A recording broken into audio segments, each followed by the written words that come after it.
Hello दोस्तों, कैसे हैं आप सब लोग। उम्मीद करता हूं काफ़ी अच्छे होंगे।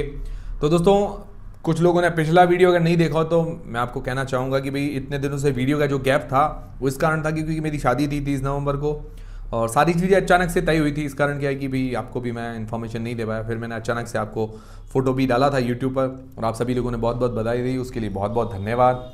और काफ़ी लोग अच्छी अच्छी बधाई अभी तक लगातार दे रहे हैं, उसके लिए भी बहुत बहुत धन्यवाद। ठीक है, आप आशीर्वाद बनाए रखें।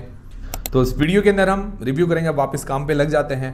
तो नया आईपीओ है, 8 से लेकर 9-10 दिसंबर के बीच में ओपन रहेगा, कोरोना रेमेडीज आईपीओ। ठीक है ना। इस वीडियो के अंदर रिव्यू करेंगे। सबसे पहले जीएमपी अंकल्स के बारे में जानेंगे, वो भी आ चुकी है। इससे हमें थोड़ा बहुत लिस्टिंग का अंदाजा होगा। फिर इस कंपनी की डिटेल्स के बारे में जानेंगे, मतलब कंपनी क्या काम करती है, कौन से सेक्टर की कंपनी, फ्यूचर कैसा रह सकता है। फिर इसके फाइनेंशियल फंडामेंटल्स जानेंगे, मतलब कंपनी प्रॉफिट के अंदर है या लॉस के अंदर है और अपने जो भी कंपटीटर्स वगैरह उनसे महंगी है, सस्ती है। फिर इस आईपीओ की डिटेल्स के बारे में जानेंगे। अंत में जानेंगे अप्लाई करना चाहिए, नहीं करना चाहिए, करे तो लिस्टिंग इसके हिसाब से, लॉन्ग टर्म के साथ सारी चीज़ें हम क्लियर करेंगे इस वीडियो के अंदर। वीडियो शुरू करने से पहले दोस्तों, टेलीग्राम, इंस्टाग्राम, व्हाट्सएप, फेसबुक सबके लिंक डिस्क्रिप्शन के अंदर ज्वाइन करके रख लीजिए। और देखिए दोस्तों, सारी चीज़ें मैं इस वीडियो के अंदर आपकी क्लियर करूंगा एक एक करके, बट डिसीजन आपको अपनी रिस्क और अपना एनालिसिस लगा के ही बनाना है। मेरी तरफ से कोई बाय सेल का रिकमेंडेशन नहीं है। और जीएमबी वगैरह के बारे में और किसी के बारे में डिस्कस करते हैं तो उसके बेसिस पर आपको डिसीजन नहीं बनाना। ये सिर्फ एक अंदाजा है जीएमपी, ठीक है ना। इसके भरोसे आपको नहीं रहना है। तो सबसे पहले बात जीएमपी की बात करते हैं। तो जीएमपी अभी 25-26% के आसपास बता रही है, लगभग आप मान के चले 280 रुपये पर शेयर के आसपास। तो डिमांड तो अभी ठीक है ना। बाद में जीएमपी ऊपर नीचे होती रहती है, इसके पूरे भरोसे हमको नहीं रहना है। ये चीज भी आप दिमाग में रख के चलिएगा। फिर बात आती है एंकर लिस्ट की। तो एंकर इन्वेस्टर्स के द्वारा 195 करोड़ रुपए जुटाए गए हैं। अगर बात करें म्यूचुअल फंड की, अंदर SBI, ICICI, HDFC, Kotak, Axis, Mirae Asset, Aditya Birla, Invesco, DSP, Franklin, Tata. तो ये कुछ म्यूचुअल फंड के अंदर शामिल है। उसके अलावा जो अदर इन्वेस्टर्स वगैरह है या इंश्योरेंस कंपनीज है वो भी शामिल है। तो म्यूचुअल फंड के अंदर मुझे काफ़ी अच्छी एंकर लिस्ट लगी म्यूचुअल फंड के हिसाब से। बाकी अदर एफआईएस में कोई ज़्यादा बड़े नाम नहीं है, बट फिर भी मैं इसको 6.5 जैसी रेटिंग आराम से देना चाहूँगा। लगभग जो सारे बड़े नाम है म्यूचुअल फंड के अंदर वो सारे शामिल हैं। तो एंकर लिस्ट के मामले में देखें तो वेक फिट से ज़्यादा अच्छी इसकी एंकर लिस्ट है। उसको हमने 6 रेटिंग दी थी, इसको 6.5 रेटिंग दे रहे हैं। फिर इस कंपनी की डिटेल्स के बारे में जानते हैं, मतलब ये कंपनी काम क्या करती है। तो कंपनी सन 2004 के अंदर इनकॉर्पोरेट हुई थी। करीब करीब 21 साल हो गए हैं अपने ही सेक्टर के अंदर, मतलब अभी अच्छा खासा एक्सपीरियंस हो गया है। तो कोरोना रेमेडीज क्या है कि फार्मास्यूटिकल कंपनी है, मैन्युफैक्चर करती है दवाइयाँ और इसकी मार्केटिंग वगैरह, सेलिंग वगैरह करती है। सिंपल, ये आपको समझ में आ गया होगा। अलग अलग सेक्टर जैसे वुमन हेल्थ केयर है, कार्डियोलॉजी है, पेन मैनेजमेंट है, क्रोनोलॉजी, इस तरह की कई सारी ये दवाइयाँ अलग अलग मैन्युफैक्चर करती है। 71 प्रोडक्ट्स है इसके पास अभी और 2600 से ऊपर इसके एमआर मेडिकल रिप्रेजेंटेटिव्स हैं ऑल इंडिया के अंदर, 22 स्टेट्स के अंदर। और इसकी जो 2 मैन्युफैक्चरिंग यूनिट्स हैं गुजरात के अंदर और गायनाकोलॉजी के अंदर अगर देखें तो 3% का इसका मार्केट शेयर है दवाइयों के अंदर। टॉप 30 कंपनीज हैं फार्मास्यूटिकल की, उसमें 29th नंबर इसका है। तो ये है इस कंपनी की डिटेल्स। कंपनी का सेक्टर देखा जाए तो ठीक है, पर ये फार्मा सेक्टर बहुत ज़्यादा कम्पिटेटिव सेक्टर है, बट इसके अंदर प्रॉफिट मार्जिन भी अच्छे रहते हैं। तो जान लेते हैं इसके फाइनेंशियल्स और फंडामेंटल्स। फाइनेंशियल 2023 से 2025 तक दिए गए हैं और 30 जून 2025, मतलब अगले जो फाइनेंशियल ईयर है उसका एक क्वार्टर के। तो एसेट्स के अंदर साल दर साल ग्रोथ है, रेवेन्यू के अंदर भी साल दर साल ग्रोथ देखने को मिल रही है, प्रॉफिट के अंदर भी साल दर साल बढ़िया ग्रोथ है। प्रॉफिट मार्जिन अगर निकालें तो 2023 के अंदर 9.5%, 2024 के अंदर 8.8%, 2025 के अंदर 12.4% और 2026 कहें या FY26 का जो एक क्वार्टर गए वहाँ है 13.2%। तो मार्जिन भी हर साल बढ़ रहे हैं, काफ़ी अच्छी बात है। अगर इसकी नेट वर्थ बढ़ी है और बोरिंग्स इसके हाथ में 106 करोड़ रुपए के आसपास की। Borrowings debt to equity ratio निकले तो 0.1 का निकल कर आता है, मतलब डेट कंट्रोल के अंदर है, ज़्यादा नहीं है। बाकी आईपीओ के पैसे कोई भी डेट वगैरह पे नहीं कर रही है, थोड़ा सा नेगेटिव है। नेगेटिव तो कुछ नहीं, वैसे कंट्रोल के अंदर है, पे कर लेती तो बढ़िया रहता है। बाकी आरओई 27%, आरओसी 41%, बहुत ही बढ़िया है। पी इसका 43 का निकल कर आता है। और अदर कंपटीटर्स अगर देखें तो रेवेन्यू के मामले में ये सबसे छोटी कंपनी नजर आती है।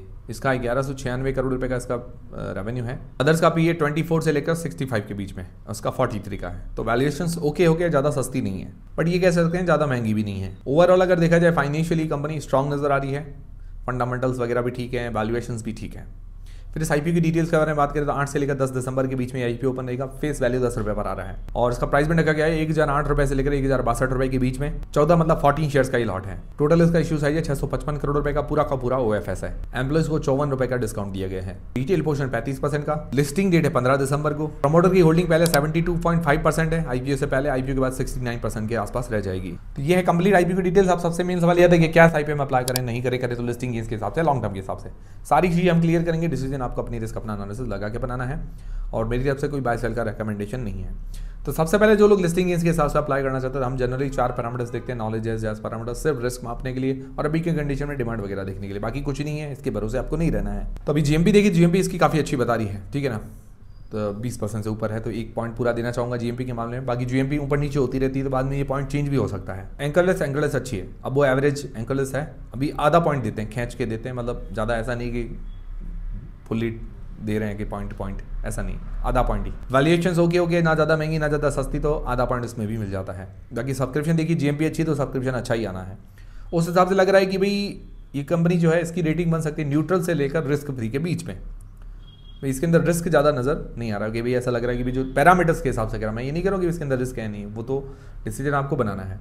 मैं सिर्फ पैरामीटर्स के हिसाब से बता रहा हूँ कि पैरामीटर्स के हिसाब से इसके अंदर रिस्क कम नजर आ रहा है। बाकी आप लोग क्या करने वाले, अप्लाई करेंगे नहीं करेंगे, कमेंट करके जरूर बताइएगा। मेरी तरफ से बाय सेल का रिकमेंडेशन नहीं है। फिर लॉन्ग टर्म के हिसाब से जो लोग अप्लाई करना चाहते हैं तो पॉजिटिव नेगेटिव देख लेते हैं। पॉजिटिव में ये अच्छी बात लगी मुझे, इसकी फाइनेंशियली कंपनी काफी स्ट्रॉग है, रेवेन्यू प्रॉफिट के अंदर अच्छी ग्रोथ है, मार्जिन हर साल बढ़ रहे हैं, ये काफी अच्छी बात है। और अभी लास्ट क्वार्टर के देखे तो 13.2% के प्रॉफिट मार्जिन है, बहुत अच्छा है। और डेट कंट्रोल के अंदर है, 0.10 का डेट टू इक्विटी रेशियो, ये काफी अच्छी बात है। और जो टॉप 30 फार्मास्यूटिकल कंपनीज में उसमें इसका नंबर आता है, ये भी अच्छी बात है। नेगेटिव्स क्या है, नेगेटिव्स ये कि तो ये कि पूरा ओएफएस है। हालांकि कंपनी को देखते हुए ज़्यादा पैसों की जरूरत तो नहीं है, बट थोड़ा बहुत फ्रेश इशू लेके आते तो अच्छी बात रहती है, थोड़ा बहुत डेट पे कर लिया या कंपनी की ग्रोथ में पैसा काम में ले लिया। वैल्यूएशंस थोड़ी और सस्ती करते तो मुझे लगता है बढ़िया रहता। बाकी ओवरऑल अगर देखा जाए, ओवरऑल अट्रैक्शन तो है इस कंपनी के अंदर, ठीक है ना। वैल्यूएशन सस्ती करते तो और ज्यादा अट्रैक्शन रहता, ठीक है। बाकी ये सेक्टर ऐसा है कि भाई फार्मास्यूटिकल सेक्टर लगातार अच्छा परफॉर्मेंस करना पड़ता है, क्योंकि कंपटीशन बहुत ज्यादा है, बहुत सारी कंपनियां लिस्टेड अनलिस्टेड प्लेयर्स खूब है, लिस्टेड और अनलिस्टेड खूब कंपनियां हैं, तो हमेशा एक्टिव रहना पड़ेगा, मार्जिन हर साल बढ़ाने पड़ेंगे, तो इससे क्या है कि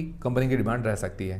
तो ये चीज़ है। बाकी आप लोग देखिए, आप क्या करेंगे, अप्लाई करेंगे नहीं करेंगे, वो मुझे कमेंट करके ज़रूर बताइएगा। मिलते हैं बाकी अगले वीडियो के अंदर। और बाकी जो अदर पेयर कंपटीटर्स हैं उनसे काफ़ी छोटी कंपनी है ये, ठीक है ना, इससे बड़े बड़े प्लेयर्स भी बैठे हैं, ठीक है। तो ये चीज़ें दिमाग में रखते हुए जो भी आप सोचिए। बाकी इसके फंडामेंटल्स वगैरह वो ठीक है। मैंने आपको ये बताया कि भी मार्जिन वगैरह अगर साल बढ़ते हैं, अपना डेट वगैरह क्लियर रखती है, तो ये सब इसके लिए अच्छी बातें होगी। तो इससे क्या कि कंपनी की डिमांड हो सकता है बढ़े। तो मिलते हैं अगले वीडियो के अंदर। मेरी तरफ से कोई बाय सेल का रिकमेंडेशन नहीं है, और जो आपने बधाइयाँ दी है मुझे उसके लिए बहुत बहुत धन्यवाद।